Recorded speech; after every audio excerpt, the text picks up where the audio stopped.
तो आज मेरा टॉपिक है counter current mechanism. The counter current mechanism is biological processes intended to allow maximum exchange of molecules between two fluids of different concentration which are moving in opposite directions। तो इसमें से जो है maximum exchange होती है molecules की, जो दो फ्लूइड्स मूव कर रहे हैं अपोजिट डायरेक्शंस में। दो फ्लूइड्स कौन से? एक जो हम जानते हैं कि ये स्ट्रक्चर है एक नेफ्रॉन का। इस नेफ्रॉन के स्ट्रक्चर में ये जो कप लाइक शेप्ड है उसे बोमेंस कैप्सूल कहा जाता है, और जो ये ब्लड जिस आर्टरी से आ रही होती है उसको एफिरेंट, और जिसी से जा रही होती है उसको इफिरेंट कहा जाता है।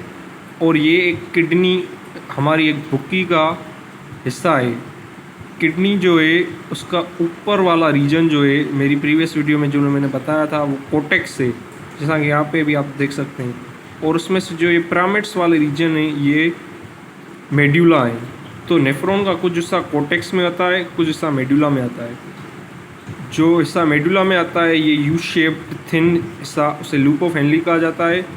जो यहाँ पे शुरू वाला कॉन्वोल्यूटेड रीजन है उसे प्रॉक्सिमल कॉन्वोल्यूटेड ट्यूबुल कहा जाता है, क्योंकि इससे ग्लोमेरुलर कैप्सूल और जो ये बोमेंस कैप्सूल है और ग्लोमेरुलस को मेल्पिजियन बॉडी कहा जाता है कलेक्टिवली, या रीनल कॉर्पस्कल। इससे जो कॉन्वोल्यूटेड पार्ट है यहाँ पे, इसलिए यहाँ से इससे वेजे होने की निस्बत से इसको प्रॉक्सिमल और कॉन्वोल्यूटेड इसको इसलिए कहा जाता है क्योंकि ये वकड़ा हुआ है और ट्यूब्यूल ये एक ट्यूब नुमा है। तो इसमें हम देखते हैं कि ये जो पिंक कलर के एरो हैं वो शो करते हैं रीएब्जॉर्प्शन, जो एक ऐसा प्रोसेस है जिसमें जो नेफ्रॉन में से जो जज़ब की जाती चीज़ें हैं वो निकाल दी जाती हैं, ठीक है, वो फिर से आर्टरीज़ में आ जाती हैं, कैपिलरीज़ में आ जाती हैं। और सिक्रेशन, जो कैपिलरीज़ वाली चीज़ें हैं, जो ड्रग्स और पॉइजन्स रह गए या हाइड्रोजन आयंस या पोटाशियम आयन और hydrogen ion distal convoluted tubule में, वो फिर से नेफ्रॉन में दिए जाते हैं ताकि वो यूरिन से रीनल पेल्विस से निकल जाएं, यूरिन के फॉर्म में रीनल पेल्विस से निकल जाएं। तो ये वाला पार्ट प्रॉक्सिमल कहलाता है, ये वाला पार्ट डिस्टल ट्यूब्यूल कहलाता है, या डिस्टल कॉन्वोल्यूटेड का रीजन सेम में है। और हम यहाँ पे देखते हैं जो डिसेंडिंग लूप ऑफ हेनली है वो परमिएबल टू है वाटर से, और जो असेंडिंग लूप ऑफ हेनली है वो इम्परमिएबल है वाटर से, यानी यह वाटर कंडक्ट नहीं करता, वाटर का फ्लो नहीं करने देता। और उसमें से ये सोडियम और क्लोराइड आयंस ये यहाँ से निकाल देता है और पेरीट्यूबुलर कैपिलरीज नेटवर्क में चला जाता है, और यहाँ से कलेक्टिंग डक्ट में भी सोडियम क्लोराइड निकल जाता है, और यूरिया और वाटर भी। जो हम किडनी का जो बेसिक फंक्शनल यूनिट है ये नेफ्रॉन, ये ब्लड कंपोजिशन में जो फिल्ट्रेट करता है चीज़ें, जो हमारे खून में से जो यूरिन पेशाब जो बनता है उसमें से कौन सी चीज़ें फिल्ट्रेट है? एक पानी, water, sodium chloride salt, bicarbonate या hydrogen carbonate ion, positive hydrogen ion, urea जो फर्टिलाइजर्स में यूज़ होता है, ग्लूकोज जो बेसिक फॉर्म है फूड का जिससे हम एनर्जी ड्राइव करते हैं, अमाइनो एसिड्स जो बिल्डिंग ब्लॉक्स हैं प्रोटीन के, और ड्रग्स भी। तो हम चलते हैं अगले पार्ट पर। तो असेंडिंग लिम्स को जो होता है, this mechanism involves loop of Henle and environment of medulla. So ये जो मैकेनिज्म है ये लूप ऑफ हेनली और ये मेड्यूला का एनवायरनमेंट इन्वॉल्व करता है counter current mechanism. In medulla region of kidney the ascending limb of loop of Henle is permeable to sodium, potassium and chloride ions. ये जो ऊपर जाने वाला असेंडिंग लिम्फ है ये परमिएबल है सोडियम, पोटाशियम और क्लोराइड आयन को, बाकी ये इम्परमिएबल है वाटर को, जैसे मैंने आपको बताया था। और descending loop of Henley permeable है वाटर को, ये वाटर को यहाँ से आने दे रहा है। किस में ये आने देता है? पेरीट्यूबुलर कैपिलरी, ये आप यहाँ पे देख सकते हैं, ये नेफ्रॉन के पेरीट्यूबुलर कैपिलरी नेटवर्क में आ जाता है। ठीक है, ये नेफ्रॉन का सेम स्ट्रक्चर है। सो ये जो नेफ्रॉन जो ये बातें, ये चीज़ें, ये आयंस सीक्रेट कर रहे हैं वो इन कैपलरीज में कर रहे हैं। जो कैपलरीज वीन जो ब्लड हार्ट को ले जाती है, और आर्टरी जो ब्लड किसी हार्ट से दूसरे ऑर्गन में ले जाती है।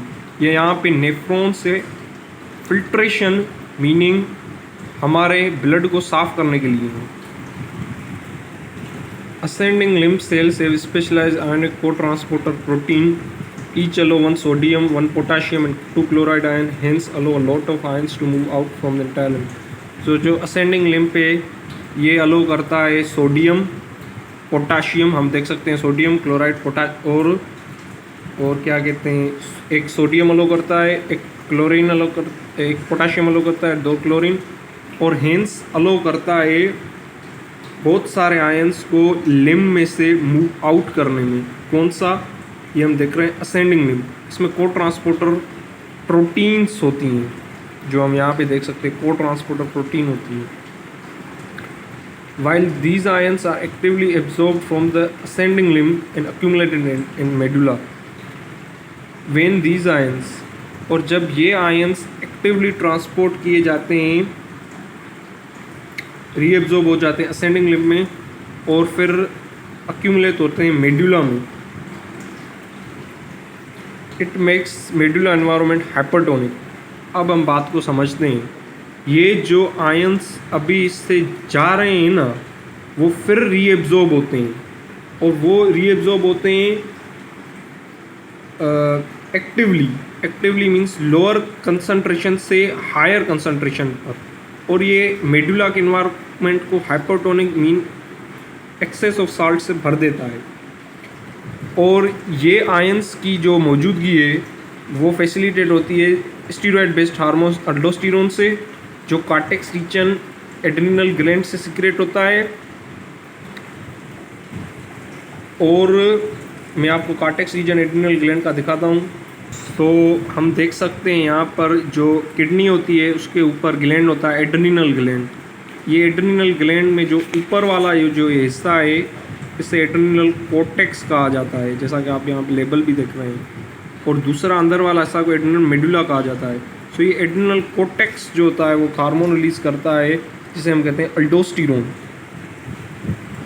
ये जो अल्डोस्टेरोन है ये फैसिलिटेट करता है सोडियम की मूवमेंट को, और जो वाटर की मॉलिक्यूल्स की जो मूवमेंट है वो फैसिलिटेट करता है एंटी डायूरेटिक हार्मोन, जो posterior lobe pituitary gland release करता है। ये हम यहाँ पे देख सकते हैं, ये हाइपोथैलेमस है और उसका ये पोस्टीरियर लोब है जहाँ पे ऑक्सीटोसिन और एडीएच रिलीज होता है। सो यहाँ पे एडीएच रिलीज होता है रीनल वाटर रिटेंशन के लिए। एडीएच हार्मोन वाटर की रीएब्जॉर्प्शन में काम आता है।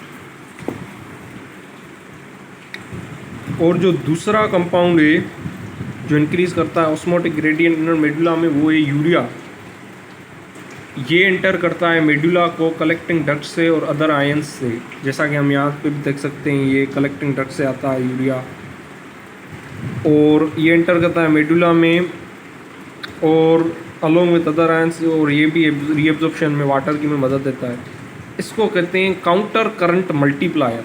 इसका मतलब ये होता है कि जब आप देख सकते हैं कि सोडियम क्लोराइड यहाँ से आ जाते हैं तो ये जब फिर से रीएब्जॉर्ब होंगे तो यहाँ पे हाइपरटोनिक इन्वायरमेंट होगा, फिर वाटर रिलीज़ होगा यहाँ से, और वाटर रीएब्जॉर्प्शन करेगा, जैसा कि हम यहाँ पे देख सकते हैं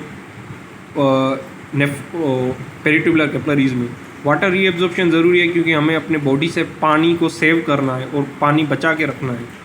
और जो ये यूरिया है ये भी हाइपरटोनिक बना रहा है। असल में होता क्या है, साल्ट्स अट्रैक्ट करते हैं वाटर को, सो ये वाटर फिर से निकाल देते हैं।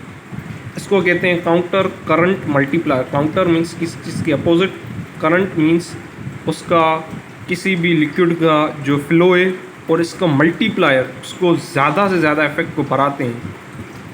और अब इस पार्ट यहाँ तक ये इसका फर्स्ट पार्ट है काउंटर करंट मैकेनिज्म का, इस टॉपिक का, जो किडनी के फंक्शन है।